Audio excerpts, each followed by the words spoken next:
मुंबईमध्ये सकाळपासून मुसळधार पाऊस कोसळतो आहे आणि याचा थेट परिणाम आपण जर बघितलं तर सखल भागांमध्ये बसलेला आपल्याला पाहायला मिळतो आहे। मी सध्या आहे चेंबूरच्या परिसरामध्ये। चेंबूरच्या रुग्णालयाची स्थिती आपण बघतोय। एक रुग्ण जो आहे त्याला आता या ठिकाणावरून खांद्यावरून जे आहे ती लोक नेताना आपल्याला पाहायला मिळत आहे। प्रचंड पाणी जे आहे ते या रुग्णालयाच्या परिसरामध्ये आपल्याला भरलेलं पाहायला मिळत आहे। एकूणच जर स्थिती बघितली तर रुग्णालय हे मुंबई महानगरपालिकेचं रुग्णालय आहे। आजूबाजूला मोठ्या प्रमाणात रहिवासी वस्ती आहे आणि अशा स्थितीमध्ये इथे जर आपण बाहेरचा परिसर बघितला तर संपूर्ण हा रस्ता जो आहे तो जलमय झालेला आपल्याला पाहायला मिळतो आहे। महानगरपालिकेने पुढे काही पंप देखील लावलेले आहेत, मात्र त्याचा कोणताही परिणाम जो आहे तो या परिसरावर झालेला पाहायला मिळत नाही। मोठा सखल भाग जो आहे तो या ठिकाणी आहे आणि अशा स्थितीमध्ये जर आपण बघितलं तर मोठ्या प्रमाणात रुग्णांना जे आहे त्रासाला सामोरं जावं लागतं आहे।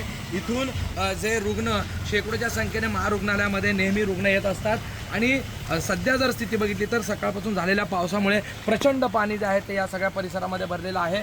रुग्णालयाला देखील जे आहे तलावाचे स्वरूप आलेलं पाहायला मिळतं आणि यामुळे रुग्णांना मात्र इथून रुग्णालयात जाण्यासाठी जो मार्ग आहे तिथे मोठ्या त्रासाला सामोरं जावं लागतं आहे। प्रशांत बडे, एबीपी माझा, मुंबई।